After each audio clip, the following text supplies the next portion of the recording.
Awe mense, ek is Maran Reiter and today I'm gonna tell you why I quit my job in South Africa to come and teach in Saudi Arabia.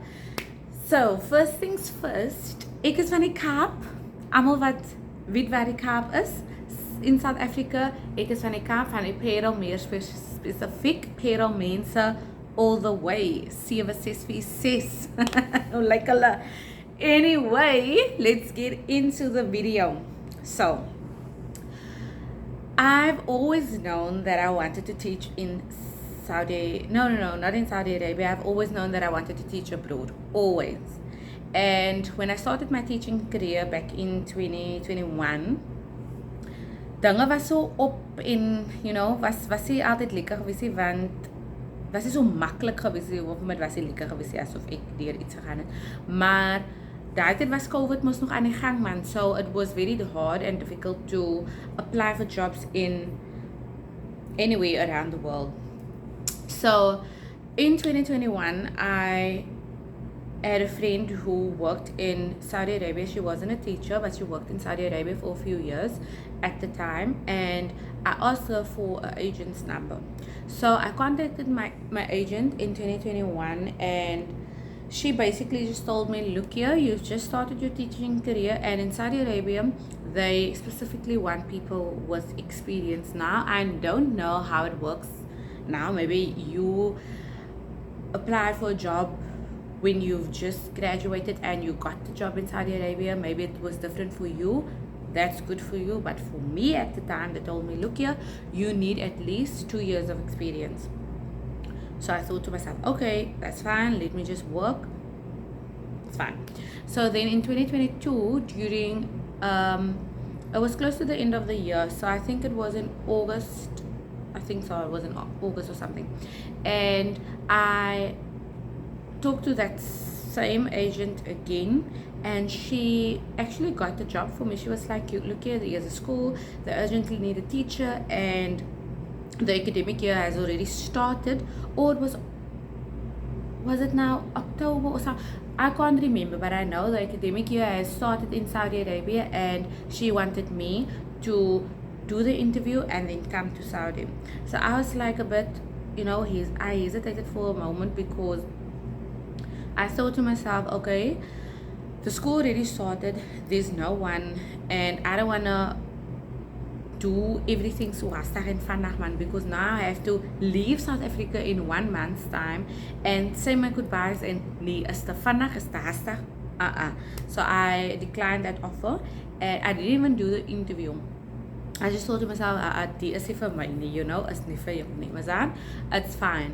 So in 2023, I knew I told God on the 1st of January, nou met hierdie hele besigheid van oorsee, dit is regtig waar jy en die Here in julle binnekamer en julle bid net daaroor, en jy weet, jy hoort nog iets vir jouself. So in January I told God, look here, dit is my jaar wat ek Suid-Afrika gaan verlaat. Ek weet nie hoe nie, ek weet nie wanneer nie, maar is die jaar. And I prayed about it, and die Here bly getrou, altyd. And it was in March when I started the process. So I reached out to the same agent, told her, look, yeah, I've been working for 2 years, I can apply now. And at the time, that was not my 3rd year, at the time, she was so tralala, man. She was op it, and I needed someone to be op it also with me, because I'm excited for this new journey. And the more I talked to my friend, that's working in Saudi Arabia, the more I talked to her, she gave me her friend's contact details. He's also a teacher in Saudi Arabia, and he also just hyped me up, man, because he told me how much he enjoys it, how it's good, the money is good, the people is good, everything is just nice and lekker. And we as South Africans, who's a teacher, soms by die skole is dit, die kinders is de mekaar, die admin is, jy doen meer admin as wat jy klas gee, baie keer, and the amount of work doesn't align with the salary, man. So I thought, I'm there's so much, let me say this, there's so much that I wanted to do, and financially it wasn't possible for me to do all of these things. So I thought to myself, look here, you've always wanted to work abroad, so jy ken mense in Saudi, so kom, Saudi. And that's why I didn't even apply to all the other places. I was only focused on Saudi Arabia. And then luckily my friend gave me other contact, other agent. So I contacted him, and thank God, that man helped me. He delivered. Hy het vir my interviews gekry. So the first interview I did was Egypt, and now I thought, when the school from Egypt, Cairo, they emailed me on a Sunday evening, told me, okay, we are inviting you to an interview for the next day, blah blah blah. I thought to myself, nee, ek wil Egypt toe gaan nie, ek dis apply for Egypt, I don't want to go to Egypt, wat moet ek nou die piramides gaan doen, dit was glad nie wat ek wil gedoen het. Anyways, so I thought to myself, you know what, it's fine, let's just do this interview, because I didn't know what questions or what type of questions they're gonna ask me. If you apply for a school in South Africa, they give you that list of questionnaire, and you just study that, you go through that, you prepare for that, and you're good. But now I didn't know anything that they're gonna ask me for the schools most now. Anyways, I went into that interview. I thought they're only gonna ask me like, what is your passion, how you deal with discipline, how what. Yeah, they asked me questions about the American curriculum, about the British curriculum, what the differences is between their curriculum and South African's curriculum, and blah blah blah. And I thought to myself, ooh, girl, ek weet nie eens wat entail die British curriculum of American curriculum nie. Ek het net goed gesuig uit my duim uit. That interview was bad. I knew that I wasn't gonna get the job, but it was fine also. Because I didn't even apply to that school. I think the agent just sent my email to them also. In elk geval, I thought to myself, you know what, take this opportunity to now this bad experience and prepare yourself on, find out what the British curriculum entail, find out what the American curriculum entail, what the differences, similarities are between our curriculum and their curriculum. Our curriculum meaning South African's curriculum. And then now after that I was good to go for all the other interviews. I had a few and everyone was successful, yes, but I'm only going to focus, for the purpose of this video, I'm only going to focus on Saudi's interview, because I only had one interview from Saudi. I actually had two, if I'm being honest, but the first one was the first day, the day of the interview. I got confused with the time differences. So I logged into the interview an hour later. Now I get there, I see a lot of calls on Teams, and I'm thinking, I missed that interview, obviously. So I asked them, I apologized, and I asked them, look here, I'm so sorry, I got confused. Can't we set up a new interview date? So they told me, right, let's do it the next day. Die volgende dag, I'm sitting there, ready for the interview most now, because I really wanted to be at the school. Also, it looked on, I googled the school, and it looked gevaarlijk, like the accommodation, everything just looked baie kwaai. The next day, logged into the interview started, they just asked me, what's your name? I introduced myself, told them a bit about myself. Boom, internet af, load shedding. And then after that, I tried to email them, and they didn't reply. So I thought, is what it is. And I felt a bit junk, but I also just knew, like, okay, I know God has a plan with everything. That's the thing, like, if you have faith in your Creator, like, you will just know anything that happens, it will just be like, you know what, I feel junk, I feel sad, but it's fine. Alles sal net goed uitwerk, en alles gebeur net vir 'n rede, period. So A few weeks later, I got my interview from Jeddah. So at that time, I was like, nee, I have an interview with a school in Jeddah. In Jeddah. Now I'm going to Jeddah. And now that I'm in Saudi Arabia, I learned that it's not Jeddah, it's Jeddah. So yeah, I got my interview in Jeddah, and I did my interview the with someone, and she's not with our school anymore. But that interview, if I have to compare that interview with all the others, it was literally the easiest one. They didn't ask me about the curriculum, they only asked me about grade 12 work. It was so easy. It was really easy, and it was good. And also it was so easy, guys, but in all honesty, I was feeling so sick that time. I didn't even want to take the interview because I was sick, and I forced myself, okay, just take the interview. I was sitting in bed in my pajamas. I just threw on a scarf so that they can't see my pajama top, but I did not like even look present. I feel like I didn't do much to prepare myself at all for that interview, because I was just feeling like I'm so sick, like if I get the job it's fine, if it's not then it's also fine. And then the next morning, boom, in email, hi Miss Marzan, we want to make you an offer. And then they made me an offer.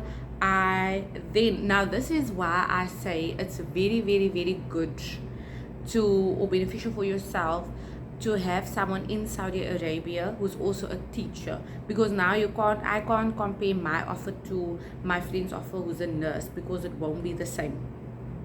But because I knew a teacher that's also working in the mum, that's also in Saudi, I could compare, or I could ask him, look, here, is this offer good? And he told me, okay, it is a good offer, but you can ask them for more, because when you get to Saudi Arabia and you make your friends and whatever, you will see that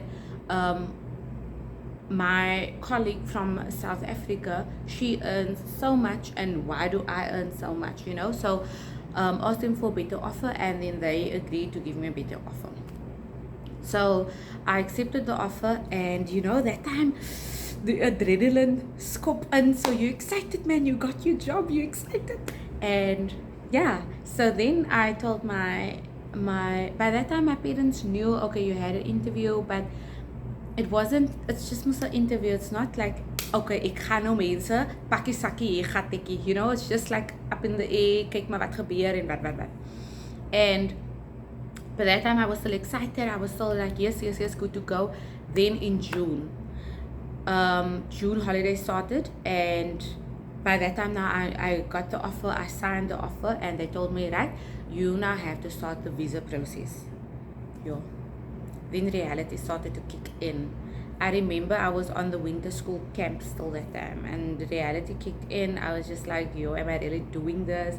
Do I want to do it? Maybe I can just stay in South Africa, apply for HOD posts, and up from them. Because do you want to leave your family? Do you want to leave your loved ones? It's so and almal sê daai vir jou van, kyk jy's 27 jaar oud, wanneer trou jy, wanneer jy kinders, wanneer jy wanneer koop jy jou huis, wanneer doen jy dit? So I was thinking, when I come back, I'm gonna be old. Me thinking 30 years old is old. But you're gonna be old, you're not gonna be married, you're not gonna have kids, you're gonna blah blah blah. And now you have to go to a whole new country, you don't know anyone, and you're gonna have to start a new life, Muslim, meet new people, other kids, and maar die Here is so amazing. I found out later, because I didn't discuss this with everyone. It's only my parents who knew, and my something cringe, and my close friends that knew. So a lot of people didn't even know I applied and what my plan is. Yeah. So when I then decided, look, I know this person, she's my friend in Jeddah, or I didn't know at the time she stays in Jeddah actually, because I just know Saudi Arabia, Saudi Arabia. I don't know the mom. Da, da, da, da, da. I even thought Qatar is also in Saudi Arabia because, ik weet nie. I messaged her. I was like, you know what? I got a job in Saudi Arabia. Do you know the school? She was like, oh my word, I'm at the same school. So I was like, yo, dankie Here. I'm not going to be alone. I'm going to know this person. She's going to help me, blah, blah, blah, blah, blah. So I was so excited for that, because now I have someone inside of the school who can tell me how it is, what I need to bring, blah, blah, blah, blah, blah. So that was very good. Like, I'm really, really, really grateful to God for that. And I started my visa process. I didn't want to do it alone because I didn't know, I didn't understand about apostilled and DIRCO, and I did not know anything. Ek het nie geweet wat is DIRCO, wie is DIRCO, waartoe moet ek gaan vir DIRCO. Luckily, this person who helped me with my visa process, she explained to me, okay, right, for Saudi Arabia, your stuff don't have to go to DIRCO. So you only have to get your documents apostilled. So she helped me with the translation of my degree because they needed to translate it to Arabic. And after that, she made me a appointment at the embassy. So I went to the embassy. I went twice. The first time I went there, something wasn't right, because they look through everything, every little thing. Like, everything has to be perfect when you get there. I was so nervous for that because I thought it was an interview or something that I'm gonna have to answer questions and for them to approve it. But they don't ask any. They do ask questions. Do they ask questions? I can't even remember. But I know that I was sitting there and they were like, no, are you going to teach languages or are you going to teach maths and sciences? And then I had to wait for my school. So my contract, I had to go back to my school in Jeddah, and they had to make it right on my contract saying that I'm teaching maths and sciences. Now, I thought in my head, vertraag, I'm going to teach only maths because I thought I'm only going to teach maths. I'm so used to just teaching maths. I'm going to teach maths. And maths to grade 7 and grade 8, which I was fine with because I haven't taught grade 8. In my first year of teaching, I taught grade 8, but I just wanted to teach on a high school because I thought to myself, you know what, if I return back to South Africa, I still want them to see that I stayed in my field. Okay, so I went back for my second appointment at the embassy, and the second time everything was good, everything was A4 way, so they approved it, and it took like 2 days to approve. 2 or 3 days to approve. So by that time when they approved, it was like, you know what, you can let your school know, and they can book you a ticket. Now I think, it's now, what's before October, September. Now I'm thinking, I'm coming up with all of these excuses like, no, next month, can't I just wait until next month? Because next month it's my birthday, so I want to be at home for my birthday. Then I was thinking, no, it's so close to Christmas, I want to still be home at Christmas. No, I still have my matrics, so I want to finish with them because now I have to leave them at the critical time just before the final exam, so they won't have anyone to revise with, etc, etc. And I just came up with all of these excuses, and by that time it was September and the school really started. School in Jeddah started in August, 11th of August. So these kids were without a teacher from that time. But I was just like, that time I was just like being selfish also, because I was thinking, I'm gonna leave my family, I'm gonna miss my boyfriend, I'm gonna blah blah blah blah blah. And I'm also gonna miss my kids back home in South Africa because that's my comfort zone. You're in your comfort zone, you don't want to leave your comfort zone. It's not as if I can say, okay, no, I miss my family, I miss my kids, I miss what, so I'm just gonna go home next weekend. No, you honderden mile weg in a different country where they don't everything is so new. it's a Muslim country, so everything was just new to me. So I was just being nervous, hella nervous. Anyways, then then I decided, okay, fine, I can't delay this process any longer. It is what it is. They need to book the ticket.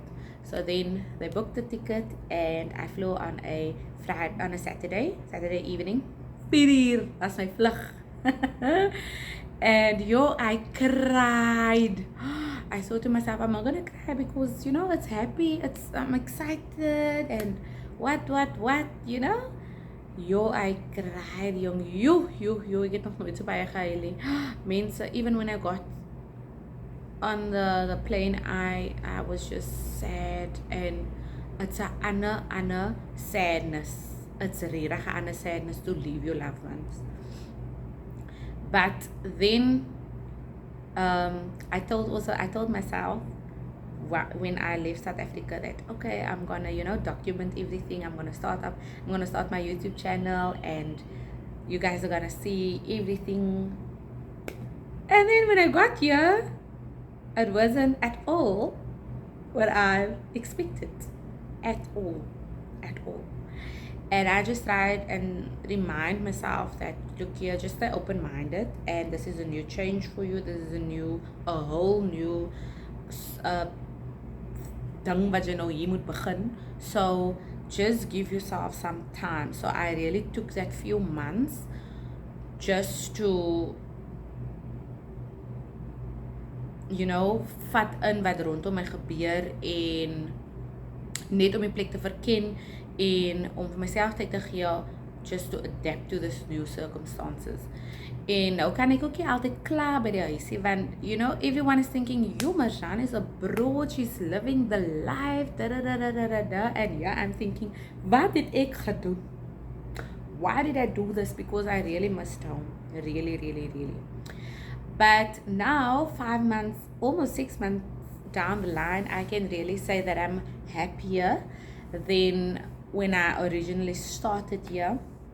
You have to also remind yourself to not stop living and to experience and go out and make friends and meet new people and go see places, and because that's part of your experiences here, and you have to make the best of it because you're in a different country. So gaan learn about the culture, learn about the people, so that really helped me, just reminding myself why you're here, but also reminding myself that, look here, while you're here, it's not for long, but make the best of it. And so far so good. Like in the beginning I used to say so far so good, but binne I dink ek, yo guys, so far so not so good. But now I can actually say so far so good. So I'm really glad that I made that decision, because if it also wasn't for me coming to Saudi Arabia, I wouldn't have met these new people, I wouldn't have met my new kids, and also make the memories that I've made this far. So yeah, and I'm so glad that I can share that experience with you guys. So if you are in South Africa and you're a teacher and you are thinking about making the big move to Saudi Arabia or whichever other country you want to go, please do so. Eerstens, pray about it, and you know what, God will honestly just answer your prayers and tell you what to do and give you the advice that you need. But just pray about it, and even pray about the country you want to go, because hy weet net alles en he knows where he wants you and what country would be best for you and wat ook al. So pray and just trust and believe that you will end up where you are supposed to be, honey. But yeah, hierdie opportunity kom net een keer op 'n mens se lewe, op 'n mens se pad, and you have to grab it and make the most of it. I am, like I've said, I'm here almost for 6 months, and I'm teaching grade 8 maths and grade 7 maths, and I'm also teaching when I got here they told me, you're going to teach science to grade 7s, and then I'm thinking, science, I don't even know. Ek ken nie eens vir science. I did science back in university, maar girl, jy sal nooit beskaamd staan nie. Your God will never embarrass you, ever. So every day that I am about to teach science, I'm just thinking, okay, let's make the best of it, because this is my first time teaching science. I did science back in university, but grade 7 science and university science is obviously different. But it's a nice opportunity for you also to learn and to broaden your, want wanneer laas as ek in graad 7 wat baie lang laas. So it's amazing, and is net 'n manier hoe jy vir jouself ook net weer kan equip met ek sal nie sê nuwe informasie nie, maar weer vir jouself remind, what is a volcano, what is an earthquake, how does it happen, a tsunami, so it's a continental drift. So it's very, very, very interesting, and I do love this experience that I've been given. And yeah, I will see you guys in the next video. I hope you guys enjoyed this video. Make sure to give it a thumbs up and subscribe to my channel. Until next time, bye.